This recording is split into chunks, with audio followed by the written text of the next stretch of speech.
શું માત્ર એક બ્લાસ્ટે 9 પરિવારોની દુનિયા ઉજાડી નાખી? 5 છોકરા મૃત્યુ પામ્યા. હવે મારે શું કરવાનું? આખરે એક પિતાના મોઢેથી આ શબ્દો કેમ નીકળ્યા? એક જ પરિવારના 5 સભ્યોના મોત. આખરે અમદાવાદની આ ફેક્ટરીમાં એવું શું બન્યું? ચાલો જાણીએ આ દુર્ઘટના પાછળનું સમગ્ર સત્ય અને પોલીસ તપાસમાં થયેલા મોટા ખુલાસા. ગુજરાતમાં આપનું સ્વાગત છે. અમદાવાદના રામોલ ગતરાડ રોડ પર શનિવારનો દિવસ બીજા દિવસોની જેમ જ શરૂ થયો હતો. ફેક્ટરીની અંદર રોજની જેમ કામ ચાલી રહ્યું હતું. કોઈ ફટાકડામાં કેમિકલ ભરી રહ્યો હતો, કોઈ પેકિંગ કરી રહ્યો હતો, તો કોઈ તૈયાર માલ ગોઠવી રહ્યો હતો. કોઈએ થોડા મહિના પહેલા જ કામ શરૂ કર્યું હતું. અહીં કામ કરતા મોટાભાગના લોકો પંચમહાલ, દાહોદ અને ખેડા જેવા જિલ્લાઓમાંથી રોજીરોટીની શોધમાં અમદાવાદ આવ્યા હતા.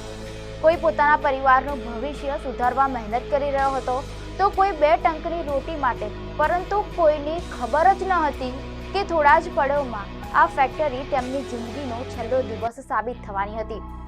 અને પછી એક જોરદાર ધડાકો થયો. એવો ધડાકો કે આસપાસના લોકોના કાન શૂન્ય થઈ ગયા. થોડી જ સેકન્ડમાં આખી ફેક્ટરી આગની જ્વાળાઓમાં ઘેરાઈ ગઈ. ધુમાડાના કાળા ગોટે ગોટા આકાશમાં ઉડવા લાગ્યા. થોડી જ મિનિટોમાં એમ્બ્યુલન્સ સાયરન સમગ્ર વિસ્તારમાં ગુંજી ઉઠ્યા. એક પછી એક ઘાયલોને હોસ્પિટલ પહોંચાડવામાં આવ્યા. પરંતુ હોસ્પિટલ પહોંચતા પહેલા જ કેટલાક લોકો જીવનની જંગ હારી ચૂક્યા હતા, જ્યારે કેટલાક સારવાર દરમિયાન અંતિમ શ્વાસ લીધા. આ દુર્ઘટનામાં 9 લોકોના મોત થયા. અને સૌથી દુઃખદ વાત એ હતી કે આ 9 માંથી 5 લોકો એક જ પરિવારના હતા. એક જ પળમાં આખો પરિવાર તૂટી ગયો. કેટલાક બાળકોના માથેથી માતાનો હાથ ઉઠી ગયો, તો ક્યાંક માતા પિતાએ પોતાના સંતાનો ગુમાવ્યા.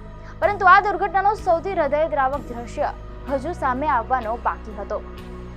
એલજી હોસ્પિટલની બહાર એક પછી એક શબવાહિનીઓ પહોંચવા લાગી. સફેદ કપડામાં લપેટાયેલા મૃતદેહોને ખૂબ જ સાવધાનીથી પોસ્ટમોર્ટમ રૂમ તરફ લઈ જવામાં આવી રહ્યા હતા. હોસ્પિટલના કોરિડોરમાં એક અજીબ સન્નાટો હતો. બહાર પરિવારજનોની આંખોમાં આશા હતી.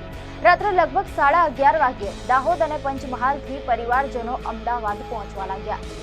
પોસ્ટમોર્ટમ રૂમ બહાર પરિવારજનો આશા અને ભય વચ્ચે પોતાના સ્વજનોની ઓળખની રાહ જોઈ રહ્યા હતા. દરેક ઓળખ સાથે હોસ્પિટલમાં ચીસો વધુ ગુંજવા લાગી. એક તરફ પોલીસ પોતાની કાર્યવાહી કરી રહી હતી, તો બીજી તરફ કોઈ માં પોતાના દીકરાના ચહેરા પરથી છેલ્લી વાર હાથ ફેરવી રહી હતી. કોઈ ભાઈ પોતાની બહેનને જોઈને ધ્રુસકે ધ્રુસકે રડી રહ્યો હતો. અને એ જ સમયે એક પરિવાર પર તો જાણે આખું આકાશ તૂટી પડ્યું. દાહોદ જિલ્લાના સંજેલીમાંથી આવેલા શકુરભાઈને જ્યારે ખબર પડી કે તેમની એક દીકરી અને 4 ભાણેજ હવે આ દુનિયામાં નથી, ત્યારે તેઓ પોતાની જાતને સંભાળી પણ શક્યા નહીં. આંખોમાંથી સતત આંસુ વહી રહ્યા હતા, ગળામાંથી શબ્દો પણ નીકળતા ન હતા. અને પછી તેમણે માત્ર એક જ વાક્ય કહ્યું, 5 છોકરા મૃત્યુ પામ્યા, હવે મારે શું કરવાનું? આ એક વાક્યમાં એક પિતાનું દુઃખ હતું, એક પરિવારનું તૂટી ગયેલું ભવિષ્ય હતું, અને એક એવી પીડા હતી કે જે કદાચ શબ્દોમાં ક્યારેય સમાઈ નહીં શકે. પરંતુ આ દુર્ઘટના માત્ર એક પરિવારની ન હતી. બીજા એક ખૂણે અનિલભાઈ પણ પોતાની બહેનના સમાચારની રાહ જોઈ રહ્યા હતા. તેમને ખબર પણ ન હતી કે થોડા જ સમયમાં તેમને પોતાની બહેનનો મૃતદેહ ઓળખવાનો આવશે. અનિલભાઈએ બહેન અને ઓળખીતાઓને અનેક ફોન કર્યા, પરંતુ ક્યાંયથી જવાબ ન મળતા તેઓ સીધા ઘટના સ્થળે અને ત્યાંથી હોસ્પિટલ પહોંચ્યા. અનિલભાઈએ પોતાની બહેન સવિતા બહેનનો મૃતદેહ ઓળખ્યો. વાત કરતા કરતા તેમનો અવાજ ધીમો પડી ગયો. તેમણે કહ્યું, છેલ્લા 4-5 દિવસ પહેલા વાત થઈ હતી. આટલું બોલતા જ તેમની આંખોમાંથી આંસુ વહેવા લાગ્યા. સવિતા બહેનનું મોત થયું હતું, જ્યારે તેમના પતિ સુરેશભાઈ ગંભીર રીતે દાઝી જતા બર્ન વોર્ડમાં સારવાર હેઠળ હતા. એક જ ક્ષણમાં આખો પરિવાર વિખેરાઈ ગયો. આ દ્રશ્ય જોઈને ત્યાં હાજર દરેક વ્યક્તિની આંખ ભીની થઈ ગઈ હતી. પરંતુ આ દુર્ઘટનાએ સૌથી મોટો ઘાતો દાહોદના એક પરિવારને આપ્યો. એક જ પરિવારના 5 સભ્યો એક સાથે હંમેશા માટે વિદાય લઈ ચૂક્યા હતા. દીકરી, 3 ભાણેજીઓ અને 1 ભાણેજ. એક જ વિસ્ફોટે આખું કુટુંબ તોડી નાખ્યું.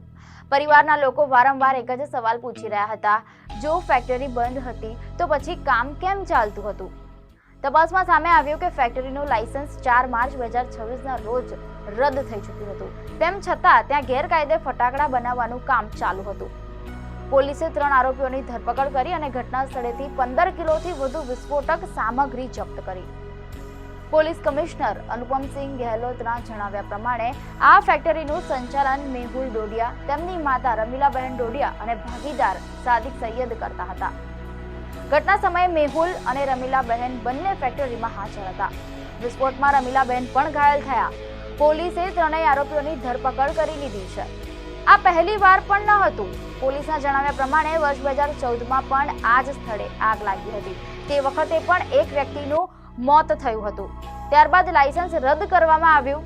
પછી ફરી નવા નામે લાયસન્સ લેવામાં આવ્યું અને આખરે ફરી એક વખત એ જ બેદરકારી અને ફરી અનેક નિર્દોષ લોકોના જીવ. આ દુર્ઘટના માત્ર એક બ્લાસ્ટ નથી.